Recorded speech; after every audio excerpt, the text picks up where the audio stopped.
Remember, the quiet ones always have the darkest secrets. It's time to uncover them on Hidden Killers with Tony Bruschi, featuring former prosecutor and defense attorney Eric Faddis. Was a therapist involved in treating Richard Allen, the man accused of being the Delphi murderer, somehow in violation of ethics laws, in violation of really anything? That's what the defense team of Richard Allen is saying. Dr. Walla is the individual's name that's in question here. According to the defense, Walla exhibited a strong personal interest in the Delphi case, which they argue compromised her ability to provide objective care to Allen. The interest was highlighted during a pretrial hearing when Walla admitted under oath that she was fascinated by the Delphi murders, and even before Allen's arrest. She'd also posted some stuff on social media. There's a lot of, I guess, questions in a gray area, and I guess I'm trying to fully understand why the defense has issue with this, because I think mental health is going to be play a big role in this trial. Is there concern that she's too into the mental health end of this for the prosecution? Or because I could see her really kind of working either way. I mean, unless there's some, hell-bent reason she's on the other side. Yeah, I can't help but think that there may be some merit to this one, but it also might be a bit of a distraction. It might be a bit of a red herring that defense is kind of throwing in there to further create chaos shortly before the trial is set to commence. Mm-hmm. Because even if she did have some interest in what's going on, that sort of thing could be brought up on cross-examination. You could try to discredit her, mm-hmm. But to bring it pre-trial like this and to make a big to-do about it, tells me it might be more tactical than substantive. Why more chaos? Do we need more chaos? I feel like we have a lot of chaos here. I mean, to point out that the psychologist was recommending Delphi podcasts on Facebook, I'm going to look this up because I'm wondering if they recommended ours, because we have one about that. I don't know. I mean, I don't know. Obviously, they're going to be taking a look at how she worked with him. And what was going on. This is, of course, the situation where, she'd be evaluating him in the moments where, he really did lose his mind. He was making all those admittance, then taking a bite of poop, and then admitting it again, and then taking another bite, and then admitting it again to somebody else. Not exactly the person that I'd say is, in the most accurate or best state of mind to be making admissions of guilt in any stretch of the imagination. But a psychologist could explain that. I mean, I don't think they'd be like, totally. When they eat the poo, that means everything's true. That's gonna be. It's like if the glove doesn't fit, you must acquit. If they eat the poo, it's got to be true. They're going to use that. I think Freud said that. Yeah. They did. Freud did say that. If they eat the poo, it's got to be true.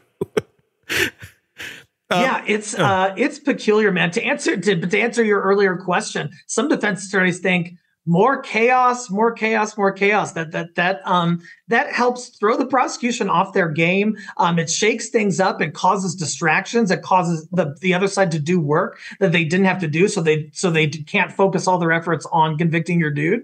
And so, not surprised about trying to inject more chaos, but I'm just not sure how much traction they're going to get out of this.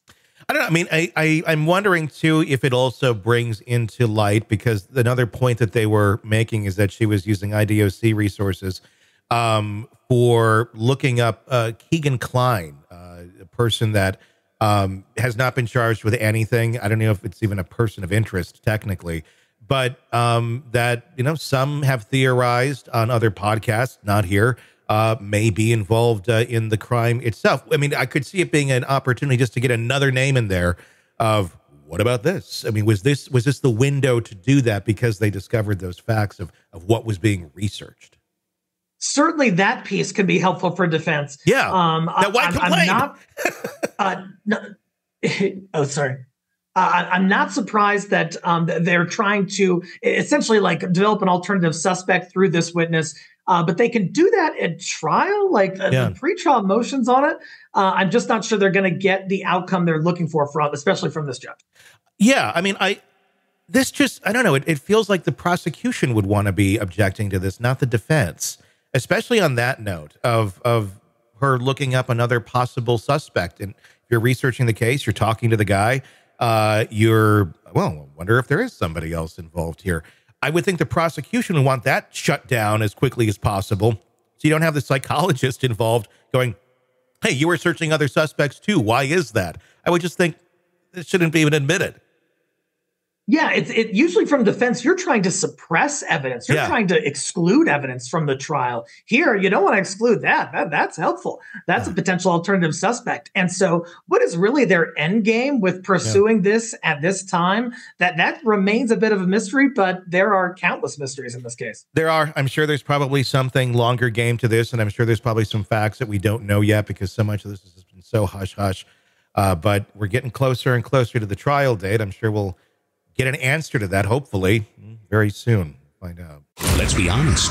Nothing kills the thrill of a good murder mystery like a commercial for laundry detergent. It's like someone slapping a closed sign on your favorite dive bar. But you're not here for that, are you? You're here for the good stuff.